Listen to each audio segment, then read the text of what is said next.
It begins with a whisper in the east, a name, barely spoken, now carved into the ledger of conflict, Pokrovsk. A city built on railways and resilience, a logistics lifeline, a community stitched together by quiet routines and proud roots. But in July of 2025, Pokrovsk stepped into the crosshairs of history, transformed from a dot on the map into a crucible of resistance. This is not just about terrain, it's about survival, strategy, sacrifice, and the people who stand in the face of everything to say, "We're still here." You're about to witness the story of a siege unfolding in real time, the clash of forces, the silence of civilians, the war behind the war. This is Pokrovsk. As the summer sun hangs low over eastern Ukraine, casting long shadows across shattered roads and hollowed-out buildings, a grim chapter unfolds in the city of Pokrovsk. What was once a crucial logistics center, quiet, strategic, unassuming, has become the centerpiece of a battle that may define the course of this war. In mid-July, the city changed forever. It began as whispers in the static, reports of Russian reconnaissance units moving through the outskirts, suspicion of sabotage teams appearing in nearby Zverov. Then on July 17th, silence gave way to shock as Russian forces breached Pokrovsk itself, initiating one of the most ferocious urban campaigns seen in Donetsk Oblast. This wasn't a blitzkrieg. It wasn't thunderous artillery flattening districts. It was the slow drip of chaos, precision infiltration, ambushes in alleyways, homes commandeered for combat. Russia's initial strategy was built on surprise and confusion, leveraging weakened Ukrainian positions to slip through the city's defenses like water through cracks in stone. Ukrainian forces, caught off guard but unshaken, responded swiftly. Tasked with containing the breach and reclaiming control, they launched aggressive search-and-destroy operations. These are no longer tactical missions. They're street-by-street combat, room-by-room confrontations, with defenders navigating a maze of destruction and despair. One street now defines the struggle, Defenders of Ukraine Street. Appropriately named, it's become the pulse of Pokrovsk's resistance. Russian troops, seeking to establish a foothold, have converted buildings into fortified positions. The Ukrainian side fights to reclaim not just land, but legacy.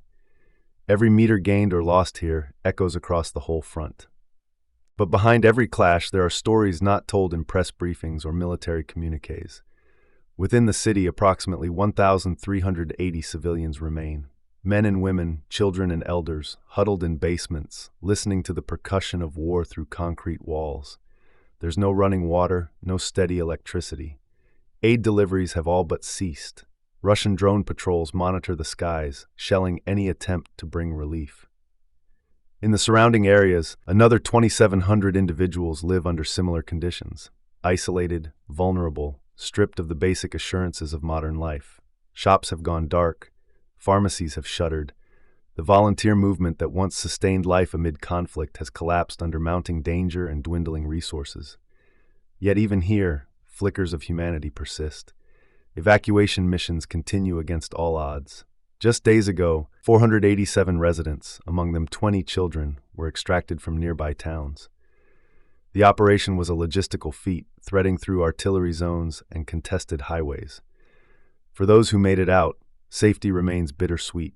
For those left behind, each passing day stretches the thread of hope thinner. The intensity in Pokrovsk is not accidental. Its location marks it as a vital node in Ukraine's eastern logistics chain. A crossroads of highways, rail lines, and communication corridors, control of Pokrovsk influences supply movement not just within Donetsk, but toward the deeper heartlands of Ukrainian resistance.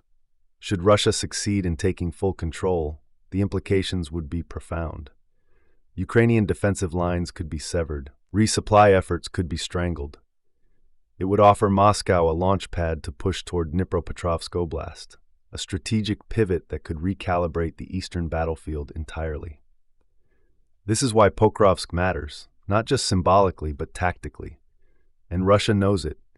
Reports indicate that Moscow has concentrated over 110,000 troops in the surrounding areas, a force size that suggests more than just interest, but intent. Pokrovsk isn't a detour on their summer offensive, it's a destination. Yet even with numerical superiority and momentum, Russia faces stiff resistance. Ukrainian defenders, backed by specialized brigades like the 155th Mechanized and 68th Jaeger, continue to hold key sectors despite mounting pressure. But the battle is layered with complexity.